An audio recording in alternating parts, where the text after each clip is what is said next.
The Masque of the Red Death by Edgar Allan Poe. The Red Death had long devastated the country. No pestilence had ever been so fatal or so hideous. Blood was its avatar and its seal, the redness and the horror of blood. There were sharp pains, sudden dizziness, and then profuse bleeding at the pores, with the solution. The scarlet stains upon the body, and especially upon the face of the victim, were the pest ban which shut him out from the aid and from the sympathy of his fellow men. And the whole seizure, progress, and termination of the disease were the incidents of half an hour. But the Prince Prospero was happy and dauntless and sagacious. When his dominions were half depopulated, he summoned to his presence 1,000 hale and light-hearted friends from among the knights and dames of the court, and with these he retired to the deep seclusion of one of his castellated abbeys. This was an extensive and magnificent structure, the creation of the prince's own eccentric yet august taste. A strong and lofty wall girdled it in. The walls had gates of iron. The courtiers, having entered, brought furnaces and massy hammers and welded the bolts. They resolved to leave means neither of ingress or egress to the sudden impulses of despair or of frenzy from within. The abbey was amply provisioned. With such precautions the courtiers might bid defiance to contagion. The external world could take care of itself. In the meantime it was folly to grieve or to think. The prince had provided all the appliances of pleasure. There were buffoons, there were improvisatori, there were ballet dancers, there were musicians, there was beauty, there was wine. All these in security were within, and without was the Red Death. It was toward the close of the 5th or 6th month of the seclusion, and while the pestilence raged most furiously abroad, that the Prince Prospero entertained his 1,000 friends at a masked ball of the most unusual magnificence.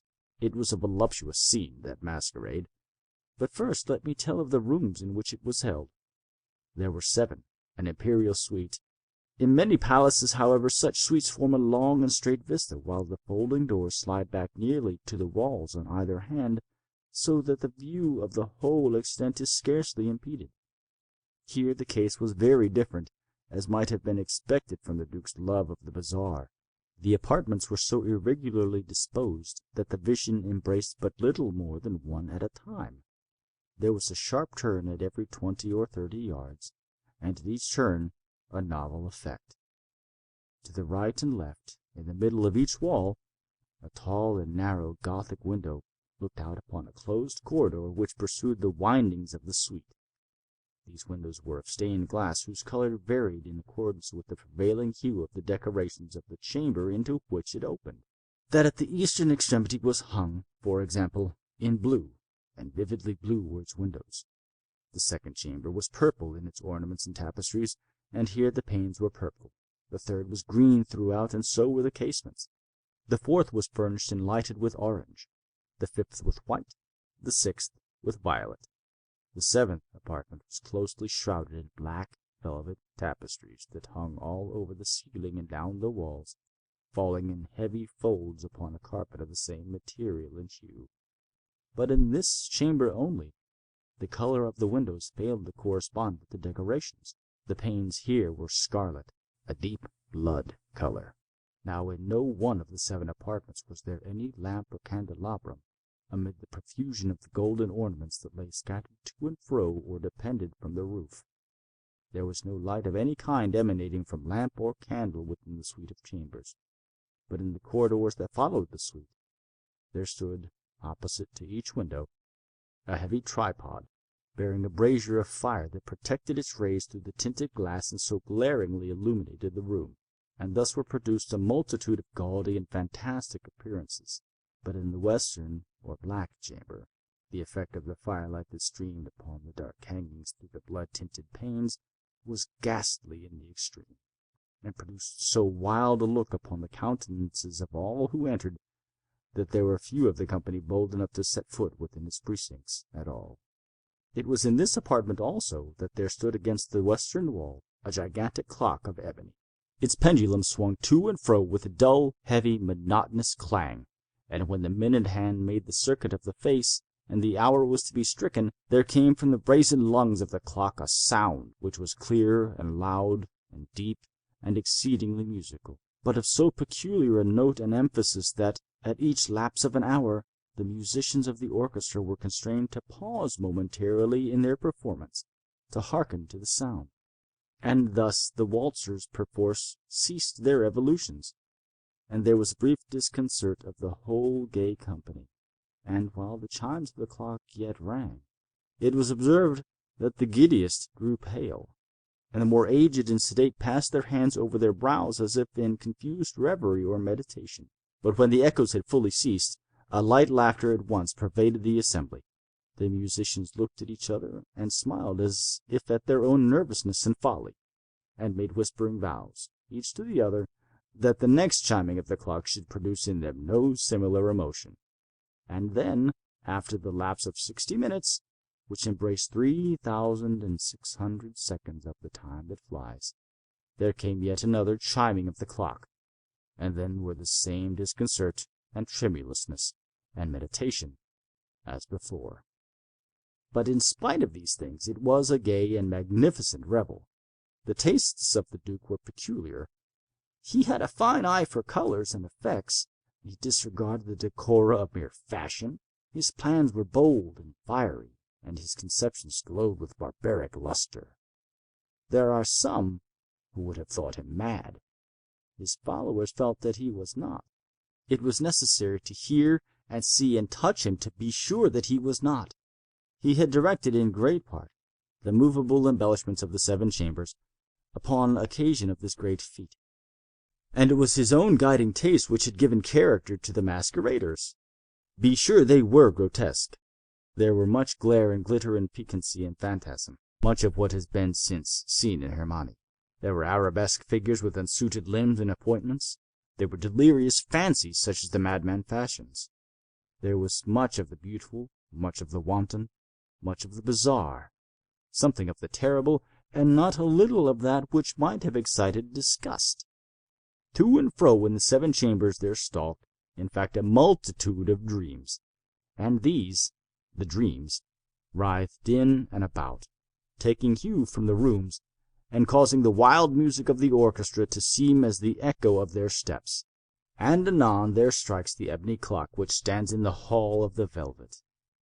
And then, for a moment, all is still, and all is silent save the voice of the clock. The dreams are stiff frozen as they stand, but the echoes of the chime die away. They have endured but an instant, and a light, half-subdued laughter floats after them as they depart. And now again the music swells, and the dreams live, and writhe to and fro more merrily than ever, taking hue from the many-tinted windows through which streams the rays from the tripods.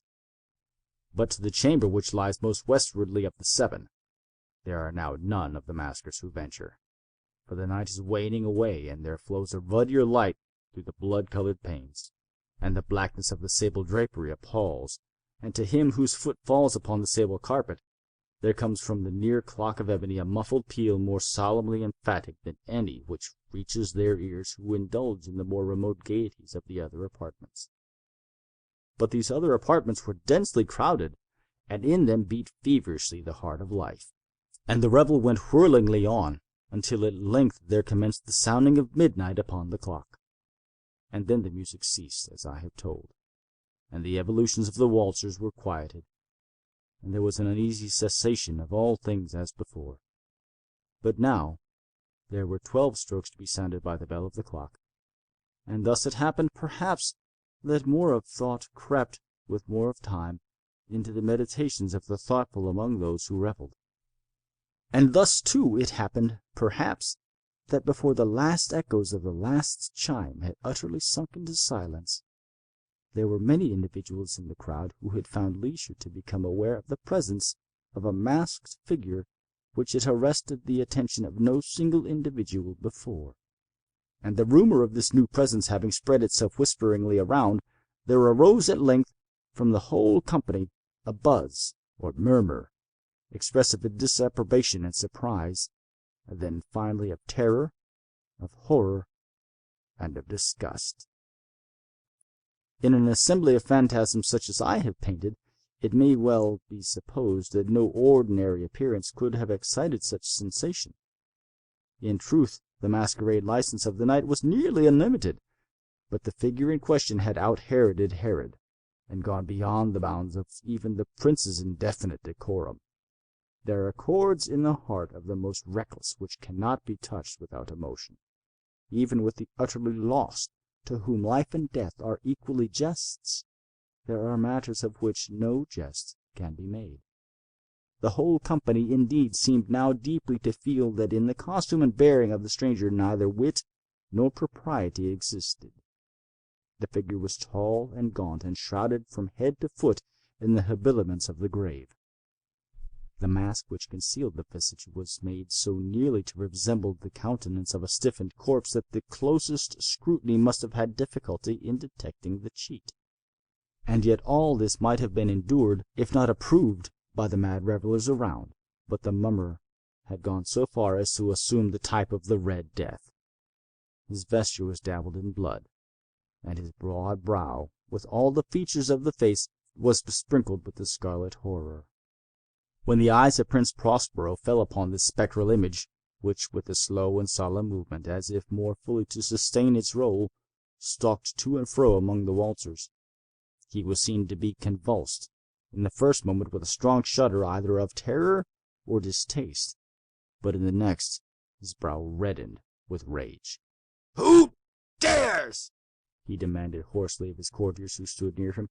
"Who dares insult us with this blasphemous mockery? Seize him and unmask him, that we may know whom we have to hang at sunrise from the battlements."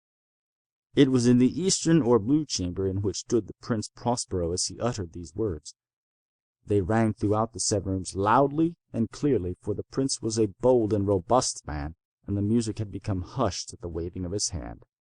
It was in the blue room, where stood the prince, with a group of pale courtiers at his side.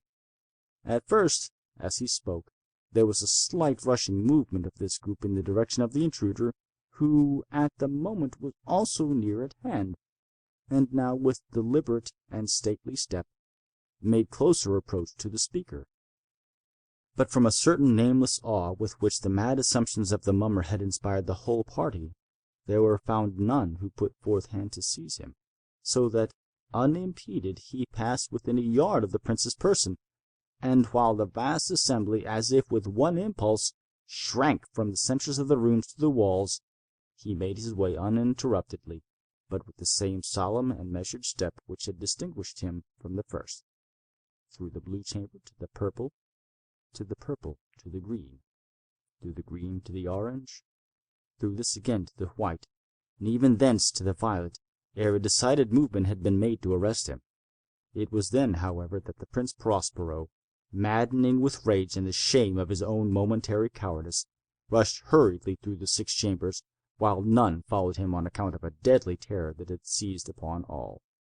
He bore aloft a drawn dagger, and had approached in rapid impetuosity to within 3 or 4 feet of the retreating figure, when the latter, having attained the extremity of the velvet apartment, turned suddenly and confronted his pursuer. There was a sharp cry, and the dagger dropped gleaming upon the sable carpet, upon which instantly afterwards fell prostrate in death the Prince Prospero. Then, summoning the wild courage of despair, a throng of the revelers at once threw themselves into the black apartment, and, seizing the mummer, whose tall figure stood erect and motionless within the shadow of the ebony clock, gasped in unutterable horror at finding the grave cerements and the corpse-like mask which they had handled with so violent a rudeness untenanted by any tangible form. And now was acknowledged the presence of the Red Death. He had come like a thief in the night, and one by one dropped the revelers in blood-bedewed halls of their revel, and died each in the despairing posture of his fall. And the life of the ebony clock went out with that of the last of the gay, and the flames of the tripods expired, and darkness and decay and the Red Death held illimitable dominion over all. End of The Masque of the Red death.